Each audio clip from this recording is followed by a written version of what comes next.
Então tá bom, gente. Eu tô fazendo essa videoaula para primeiramente fazer um teste, né? Segundamente para orientar a elaboração do relatório da nossa primeira experiência, que foi relativa aí ao pêndulo simples, ok? Então vamos lá. Deixa eu colocar aqui no modo de apresentação. Então tá. Então vou fazer algumas orientações gerais aqui para elaboração de relatório e orientações específicas para esse relatório do pêndulo simples. Bom, a primeira coisa que eu queria falar para vocês é que não há uma regra de ouro para elaboração, ou seja, não há um conjunto de normas é, bem estabelecidas, segundo as quais vocês, seguindo-as, teriam elaborado um relatório perfeito. Não há isso, né? Entretanto, existem características desejáveis a todos os bons relatórios, que nós vamos tratar disso um pouco aqui.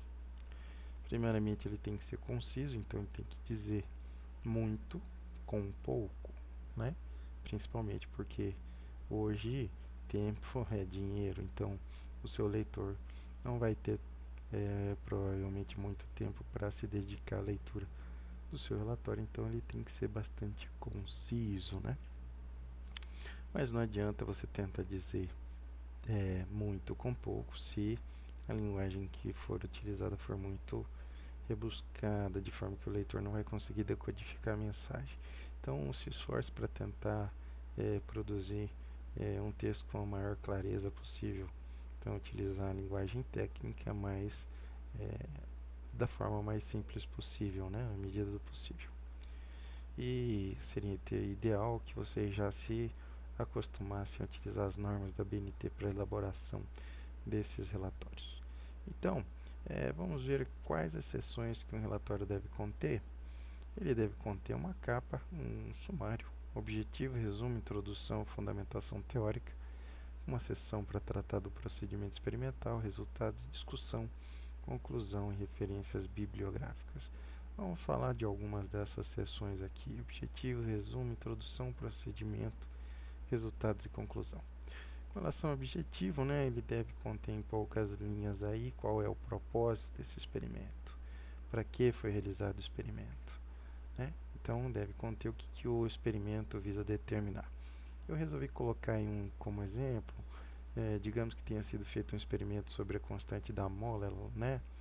E aí seria talvez uma proposta razoável para o objetivo exprimir que o objetivo é determinar a relação entre a força da mola e o deslocamento da mola, né, a partir da posição natural, da posição de equilíbrio da mola. Ou, sei lá, de repente a experiência tem mais a ver em determinar a constante da mola. Então isso já basta como objetivo do experimento, né? E aí, como resumo, né, a seção de resumo deve conter a síntese de todo o trabalho, deve conter uma exposição sintética das informações mais relevantes de todo o trabalho. E aqui eu vou me alongar um pouquinho para falar que é, hoje é muito frequente, na hora de fazer uma pesquisa bibliográfica, né, para desenvolver um trabalho científico, a leitura do resumo, seja de um artigo, seja de um relatório, seja de qualquer produção bibliográfica, né?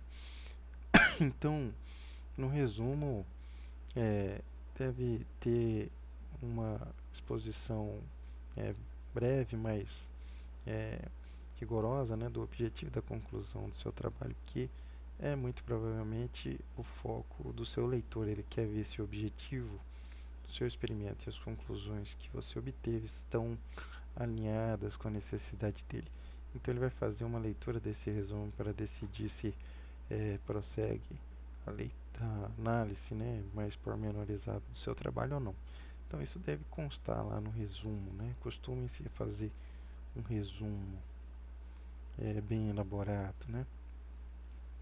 Então coloquei só a título de exemplo, naquele caso da determinação da constante da mola, da força da mola, né? Ele deveria conter de forma sintética que o objetivo da experiência seria a determinação da constante K, né? e que isso foi implementado mediante medidas da magnitude da força para diversos alongamentos, que esses resultados geraram um gráfico a partir do qual essa constante foi determinada. E aí, no resumo, também deve ser expressa alguma informação sobre a conclusão, né? Como, por exemplo, aí a constatação de que a força elástica da mola é diretamente proporcional ao seu alongamento e que o valor determinado da constante K foi comparado com valores tabelados, estando de acordo com eles, dada a baixa diferença percentual. Então, só um exemplo de como é que poderia ser um resumo nesse caso, né? Então, vamos ver agora um pouquinho sobre a introdução, fundamentação teórica. Ela deve conter motivação do trabalho, né? Ela deve fazer uma revisão histórica do assunto. Então, por exemplo, no caso da mola, deveria ter alguma citação aí do trabalho de Robert Hooke, que foi muito provavelmente o primeiro físico a tratar desse tema, né? A força da mola, a força elástica. E deve conter aí algum tratamento da evolução histórica desse conceito. Deve apresentar uma discussão geral, né? Como é que está o estado da arte aí do assunto, do tema, apresentar alguns fundamentos necessários, né, que o leitor vai precisar na hora de analisar os dados, os gráficos ou as tabelas. E se porventura, né, a dedução rigorosa desses fundamentos matemáticos se mostrar necessária, isso deve ser apresentado num apêndice, né, ao final dos, dos elementos textuais. Com relação aí à seção de procedimento experimental, ela deve ser um guia, né? Então ela deve funcionar aí como um roteiro ou é, uma espécie de bom, em suma, ela deve permitir com que as pessoas reproduzam o seu experimento. Então ela deve conter aí um diagrama esquemático de como foi montado um aparato experimental, as etapas do experimento. E aí, a título de exemplo, de novo, eu recorri ao caso da mola, né?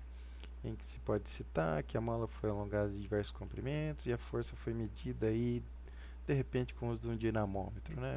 Não necessariamente assim, mas é só título de exemplo aí, né? Com relação à seção de resultados e discussões, né?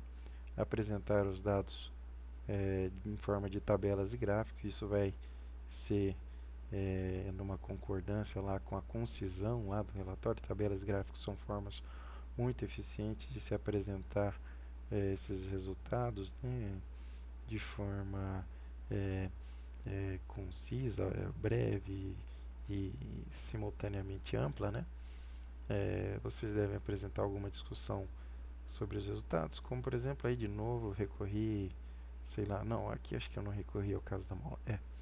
Então, por exemplo, deve conter se os seus resultados confirmam uma previsão teórica, apontam para boas condições de execução do empreendimento ou não. E, bom, aí a gente pode falar um pouquinho mais sobre conclusões, né? É, vocês vão resumir nessa sessão aí quais foram as principais deduções dos seus resultados, né? Então, valores determinados a partir de tabelas e gráficos, confirmação de previsão teórica ou não, por exemplo, se ocorreu algum tipo de erro experimental e a sua previsão teórica não se confirmou, isso deve estar lá, né? E se, por exemplo, essas previsões teóricas não se confirmaram e elas já estão consolidadas, né? É, talvez anunciar aí possíveis fontes de erro que contribuam para o aprimoramento aí dos novos procedimentos experimentais sobre o tema. E nesse sentido apontar direções futuras, né, de correção ou de melhoramento. Com relação aí ao nosso experimento do pêndulo simples, eu gostaria que vocês colocassem na fundamentação teórica a aplicação da segunda lei de Newton no sistema, que vai lhes permitir deduzir a equação diferencial do sistema do pêndulo simples, né? E aí vocês podem até apresentar direto após essa equação aí já a solução, a equação da solução, né? Θ igual a θm cosseno de ômega t mais φ, baseados no fato de que essa equação é similar à equação do sistema massa-mola que já foi resolvida, né, em sala, né? Vocês podem se aproveitar daqueles resultados. desde que citem isso, que ela é similar àquela equação diferencial. E apresentem também, né, que de forma similar a frequência angular vai ser nesse caso essa raiz quadrada aqui de g por L, e deduzam o período, que foi a grande quantidade, a grandeza que nós testamos lá no laboratório.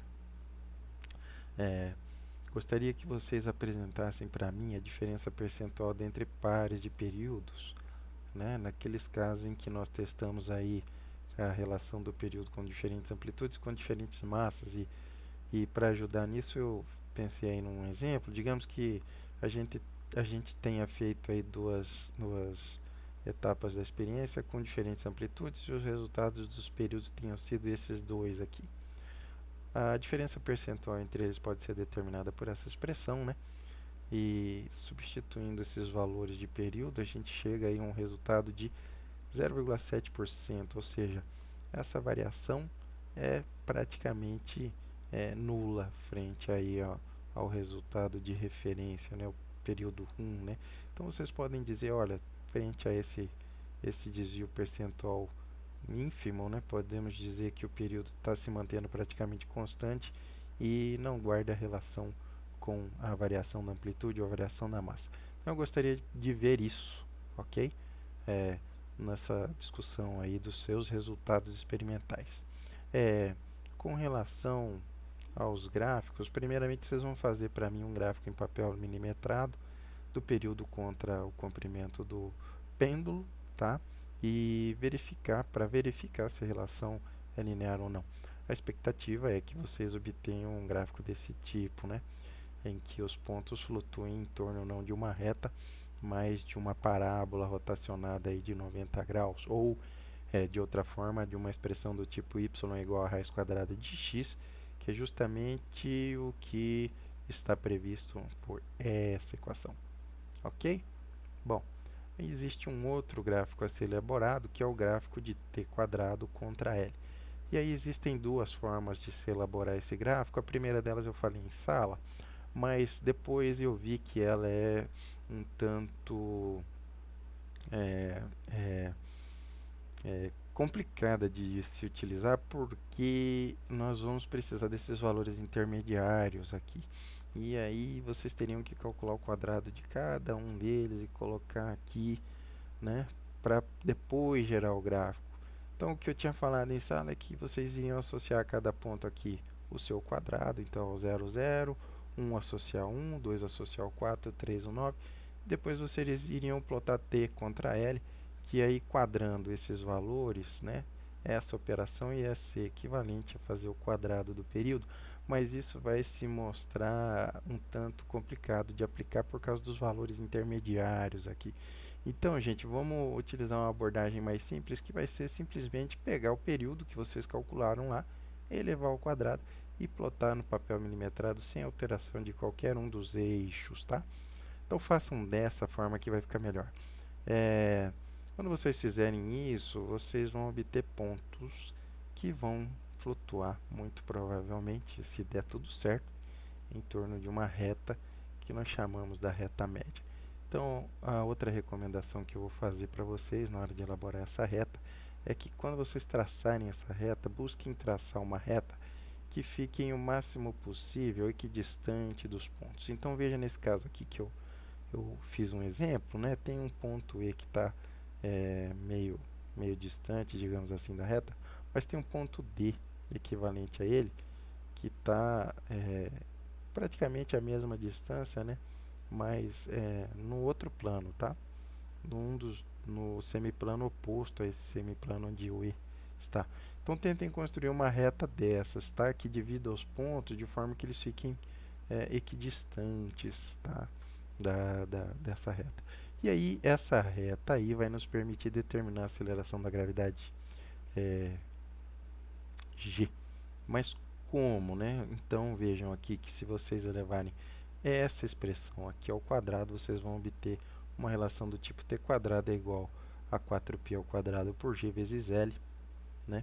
E esse 4π ao quadrado dividido por g vai funcionar como coeficiente angular dessa reta aqui, que vocês vão calcular simplesmente pegando um cateto oposto e o seu cateto adjacente correspondente. Façam essa razão e vocês terão o valor da tangente de θ ou do coeficiente angular dessa reta. Preste atenção que esse valor não saiu de nenhum dos pontos, mas da reta, ok?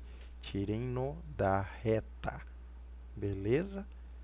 Calculado esse coeficiente angular, é só resolver essa equação para g e vocês terão o resultado da aceleração da gravidade. Aí eu gostaria que vocês apresentassem aí na sessão de conclusão a relação entre o período e a amplitude, se ele se manteve constante ou não, a relação entre o período e a massa, a relação entre o período e o comprimento e a aceleração da gravidade g, ok? Possíveis fontes de erro e aprimoramentos do procedimento experimental. Beleza, gente? Quero crer que essas informações serão importantes para vocês na elaboração do seu relatório. Coloco à minha disposição aí para o esclarecimento de dúvidas. Vocês podem usar o meu e-mail, que é o e-mail pelo qual eu tenho mandado material para a turma. Beleza, gente? Ok, era isso. O meu muito obrigado.